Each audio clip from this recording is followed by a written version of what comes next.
1 year ago, I did an in-depth yet very long review of Crash Team Racing Nitro Fueled, a remake of the classic CTR released back on the PlayStation. I covered almost every aspect of that game in that review. Here we are, 1 year later, and I gotta say, a lot has changed since I did that review, and honestly, since the game launched.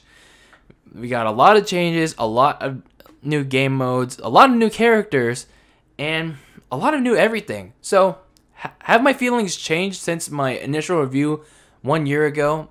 Well, let's revisit Crash Team Racing Nitro Fueled.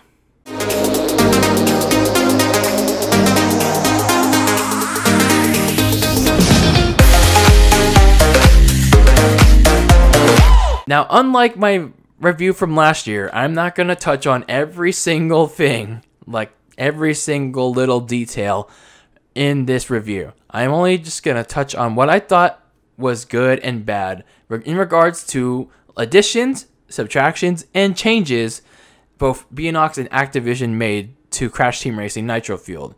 So with that being said, let's get into it. Starting with the bad, because I feel like in order to start off this video, we got to address the bad first.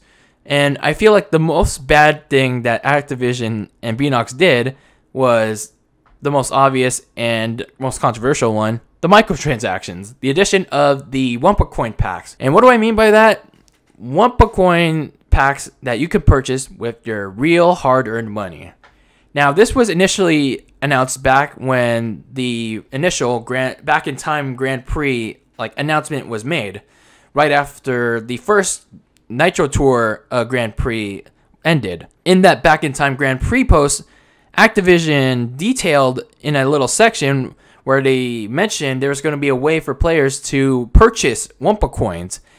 And a lot of people were very upset by this, including myself, because it was just very hard for me to fathom the fact, seeing a way for microtransactions to be in a game like Crash Team Racing Nitro Fuel, especially because it was a remake of a classic game.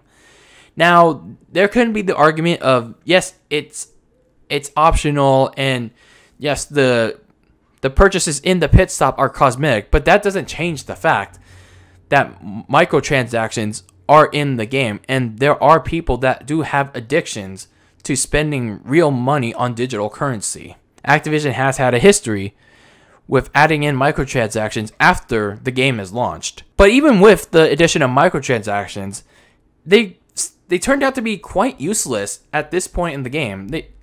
It's kind of non-existent now. Because, look at it this way, even with the addition of microtransactions, and considering that when the Back in Time Grand Prix started, you had a very unfair cart and skin bundle with the Probulot and the Mad Scientist Crash bundle. We all remember how unfairly priced that was. Sooner or later on with the later Grand Prix, especially when the Neon Circus Grand Prix rolled out, we got two big additions especially for offline players. The Ring Rally mode and the weekend bonus in offline mode. I'll go into that into more detail, but with those two additions, they pretty much made the microtransactions in CTR useless. They made it useless, and I'll explain why when I go into Ring Rally and the weekend bonus in offline. I haven't touched the online since my review. I said I had mixed feelings regarding the online. Sometimes it could be good, sometimes it could be bad, especially in regards to wait times in the lobby, or there can also be some lag here and there. But ever since my review, from what I've seen on Reddit, YouTube, the players that still play online, whether it's through the Grand Prix or after Grand Prix life, the online's kind of pretty much laggy. And players are actually getting kicked from races, and it's kind of unfortunate that Beanox didn't solve this problem. And they never will, considering that support has ended technically for the game. So while I don't have much to say for the online aspect for the game, it's just unfortunate that Beanox didn't really fix the servers. One of my biggest complaints for CTR was the invisible wall glitches. It's a damn shame that they're never gonna be fixed, especially the one in Koala Carnival. There's one specific spot where you could take one ramp, and then all of a sudden you get hit by an invisible wall.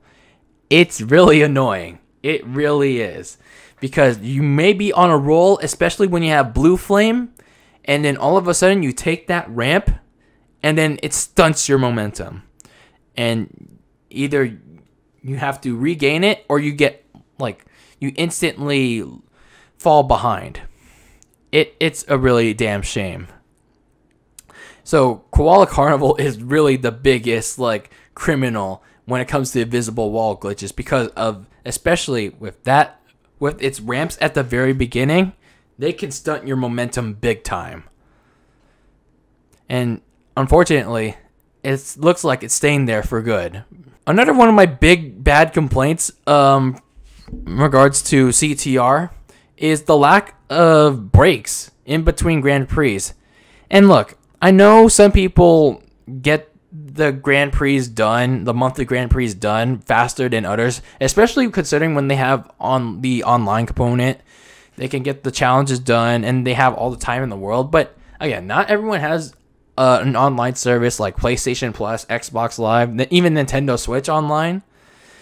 But these challenges can be tedious. Like, these challenges do take a good, the Grand Prix challenges take a good hour or two, or heck, even 3 or 4 hours to finish, depending on how fast and good you are at the game. And I was hoping at some point during the Grand Prix, Activision would have at least gave players at least a week or two, but a week or two break between the Grand Prix. And heck, if they gave them a break, it would have stretched out the Grand Prix roadmap up to the point where the 1 year anniversary of this game. So if they wanted to end the Grand Prix, why not end it at the 1 year anniversary by, having little incremental breaks in between? But, I guess Activision was hell-bent on, like, churning out content. But, you could have churned out, like, content in the pit stop, like, in between, like, small breaks in between Grand Prix. Because, honestly, as much as I enjoyed playing Crash Team Racing Nitro Fueled, playing almost every day with the Grand Prix in mind, especially on weekends, was just kind of fatiguing. Like, I know I enjoyed playing it on stream for you all, but it's like there was kind of a bad reason why it's like my most played game on the Switch right now. It's because it feels like a grind. It's like, if you want a character, if you want a skin, and sure as hell, I do want a large chunk of the roster and a certain select number of skins, but it's like they're forcing you to grind. It's making you grind. And I feel like the lack of a break in the Grand Prix, especially when you don't have an online service, again, it doesn't allow you to play other games that you want to play. And I felt that way. And I'm sure a lot of players do feel this way. When CTR started the Grand Prix, and it's unfortunate that they didn't give us a break. Continuing on with the Grand Prix, I feel like the challenges could have been more varied. They did vary it a little, like, late in its life cycle. I think it was in the Rustlin Grand Prix when they started to vary it up, especially when they started implementing the golden Wumpa fruit. But then by then it still kind of felt the same. Here's the thing: as much as you can do with the daily and weekly challenges, there could have been a little bit more creativity. But I do admit there were some kind of creative, like, pro and week themed challenges. But again, I do think there could have been some more creativity and more challenge involved in these Grand Prix challenges. And then last but not least, the golden Wumpa fruit. I do think the golden Wumpa fruit that was added in the Rustlin update, I feel like this was good and bad. Well, one, it was good because it allowed you to have a larger payout at the end of a race, especially when that payout, like on a weekend bonus, it could be a really good payout. I think if I remember correctly, the golden Wumpa fruit gives you 200, and if you get have Electron. Let's say Electron Avenue. I believe that pays you 180 offline, so you get like 380 coins. I don't know how. I forgot how it is online, but that's like a good payout right there. But the problem was, it's like it only appears every 6 races, and that's really unfortunate. And if you miss it, or if you quit, then you have to like do 6 more races to get that golden Wumpa fruit to reappear again, and that's a real damn shame.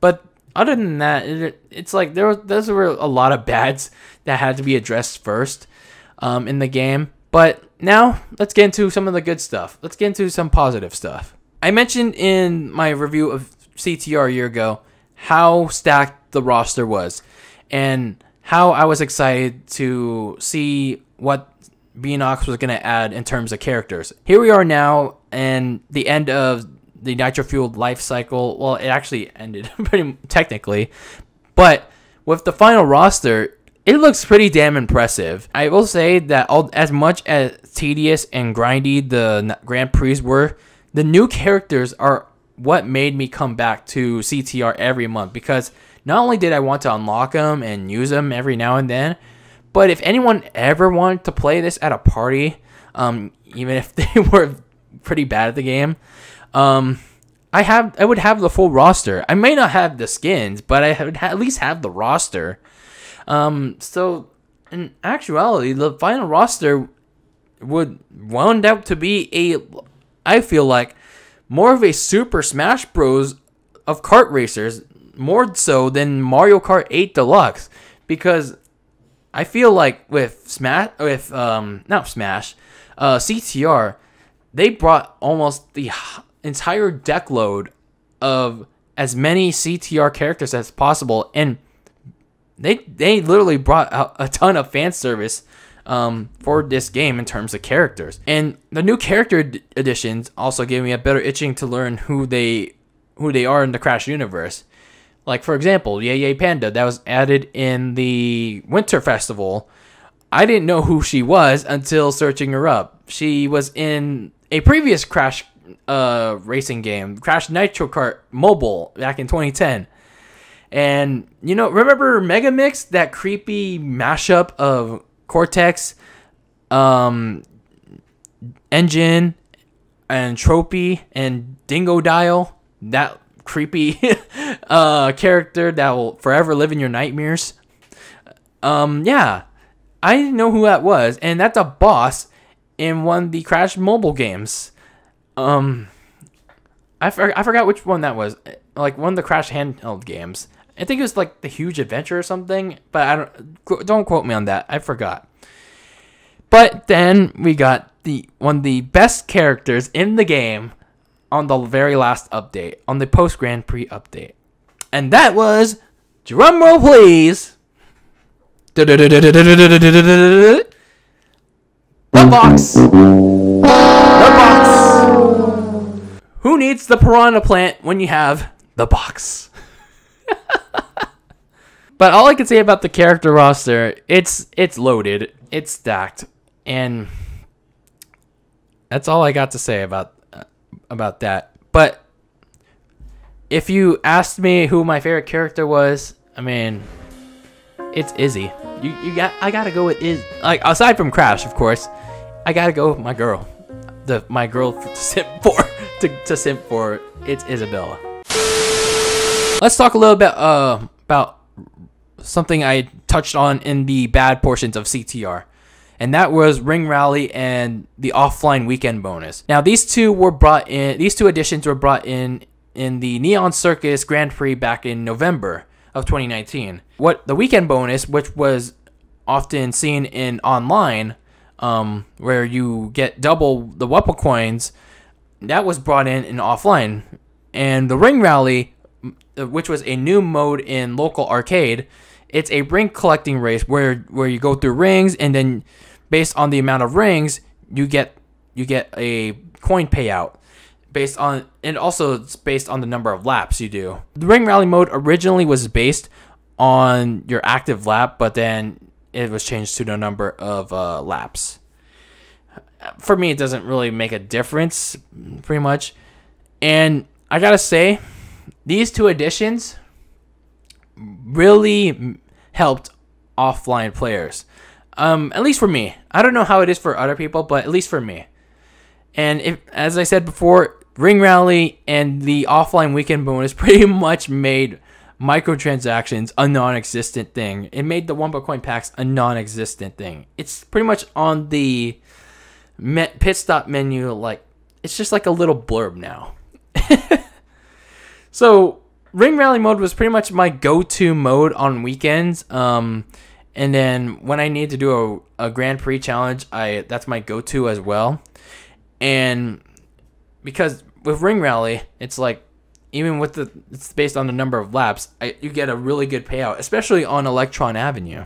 As I said before, with Ring Rally and the weekend bonus, it's made it a lot easier for people like me with an online subscription to earn in-game currency for the pit stop, so we can buy the things that we need, like characters or carts, or just to stash coins for whenever, especially whenever, because it's not like we're gonna use it anyway for a Grand Prix. But even with the Ring Rally and the weekend bonus, I just wish Beanox would have upped the offline coin rates a little more, but I guess Activision was really trying to encourage the microtransactions. Another positive I found during my time with CTR was the fairer bundle prices in the pit stop. I mentioned during the bad portion of CTR was the Probulot bundle when the microtransactions were implemented. It was expensive as heck. I don't remember the exact price, but it was so expensive that it was so hard for people to afford if you didn't have an online subscription. And that's what got people very upset, because it was so priced high, and it was just coincided with the fact that microtransactions were going to be in the game eventually. But since that incident happened, character and cart bundles or skin and cart bundles have been priced much fairly. Like, for example, from the Winter Grand Prix, the Nitro Sleigh bundle, which had the Nitro Sleigh cart and a reindeer crash skin, only cost 5,700 Wumpa coins. And like the Probulot, which was like a DeLorean style cart, the Nitro Sleigh, it was very similar to that, and it also had a skin and a sticker, and it only cost 5,700. So it proves at least Activision has a cart. Not a cart, but a heart. Activision has a cart and a heart. One of my other favorite updates to the game throughout the game was the addition of engine swapping. What is engine swapping? It's pretty much like changing your driving style with literally any character. Players have been asking this since the launch of this game, and in the Halloween update in October, they got it. They got it in the Spooky Grand Prix, and this engine swapping update edition allowed players to use any of their favorite characters with any of the driving styles. Like, you got turning, you got balance, you got speed, you got acceleration, and then one more additional driving class, which was drift. Drift was kind of like speed, but you got more turning. You got a little bit more turning ability, and I'll admit drift helped me in a lot of tracks and time trials. So I would consider drift as the more balanced class in the game. It's either that or acceleration. So the addition of these features has allowed us to be flexible with the tracks that we were having such a very hard time on. For example, Hot Air Skyway, that had intense turning periods, and if you had the wrong character with the wrong driving style, you were screwed. Normally, prior to the addition of engine swapping, you were restricted to a specific character with a specific driving style. Let's say you had Coco, you were stuck with acceleration. If you were stuck with Ripperoo, you're stuck with turning. If you're stuck with Crash, you were stuck with balance. So pretty much you get the point. So let's say I'm using Crash on Hot Air Skyway. You would have pretty much a hard time turning throughout the course. But with the addition of engine swapping, you can literally choose which one you want to use. And most of the time, I would use Drift on Hot Air Skyway. So I went over all the good and the bad of what was updated, what was changed, like throughout my time of CTR Nitro Fueled. But there was one more update that Beanox did at the time of this recording, where they added some interesting things, some good, some bad, but they did one last update in March, and we gotta take a look at it. So the seemingly last update for this game added a lot of good stuff for players that still wanted to continue playing up to this point. So let's look at the pit stop.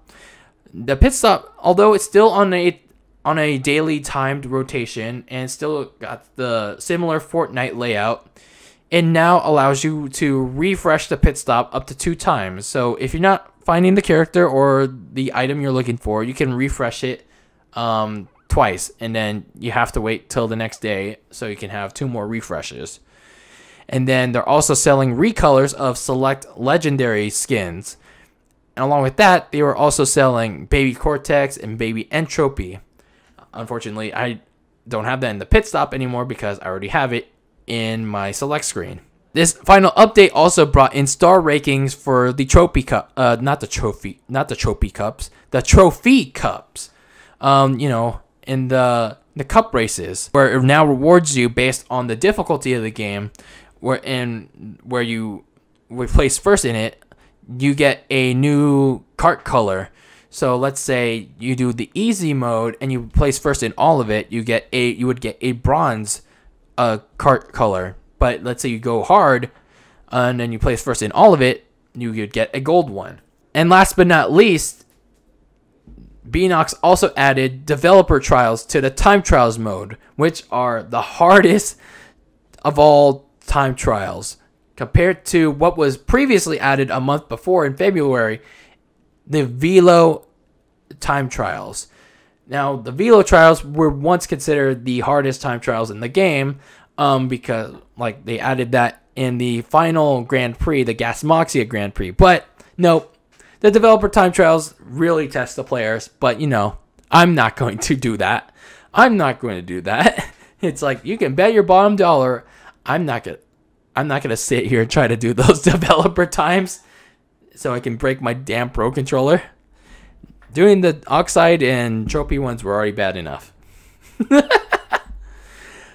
But let's get to the pros and let's get to the cons of this final update, which are very few, but there still needs some addressing, such as like the previous issues I mentioned are likely not going to be fixed, like the porous online and the invisible wall glitches. We're also not going to get any new characters other than the ones that were added in the final update. And the payout for offline is pretty much going to stay the same. I mean, we do get Ring Rally and the weekend bonus offline, but I do wish we would have gotten a higher payout throughout the duration of CTR. So now that we've taken a revisit to Crash Team Racing Nitro Fueled, how do I feel about it now? Well, compared to my review back in July of 2019, since that time, Crash Team Racing has evolved significantly in terms of content. We've gotten a lot of characters, we got a lot of kart bodies, skins, kart colors, wheels, all the customization that you could possibly imagine. Along with that, we got a lot of new maps in the game. We got a lot of new additions, quality of life additions, and 2 new game modes, and some pretty good challenges that make the player rage so bad in the Velo and developer time trials. But even with these quality of life additions, there was some major issues like the porous online and the glitches like the invisible wall ones I frequently mentioned throughout this re-review that are likely not going to be fixed because Beanox is likely working on other projects at this point. But nonetheless, CTR Nitro Fueled is not a flawless game by any means, but throughout the duration of the launch period, And up to this point, during the Grand Prix and after it, Beanox has actually done a lot to make it a really fun kart racer filled with a lot of content, from adventure mode to the local arcade modes to all the content all around with the characters, karts, and etc., that still had me coming back for the entirety of its life cycle. It's just a little unfortunate that it didn't expand, it didn't reach to its first anniversary. But overall, I really enjoyed Crash Team Racing Nitro Fueled. And you know what? If they make a true sequel to this game, I would purchase it. I really would. If it's something along the lines of this one, I would be all in on it. And that is my revisit of Crash Team Racing Nitro Fueled. It's not as in-depth, it's not as long, hopefully, when I'm editing this, as my first review of CTR Nitro Fueled back in July 2019, but I just wanted to revisit this game that I put over 300 combined hours, the most hours in my Nintendo Switch ever. But I gotta say, it was worth it. It was worth it, even if there was a lot of grinding. But that is my revisit of Crash Team Racing Nitro Fueled, and I hope you enjoyed it. Make sure you like the video, all that good stuff, comment, subscribe, and turn on the notification bell, and always be delicious. And I'll see you all in the next video. Take care, everyone.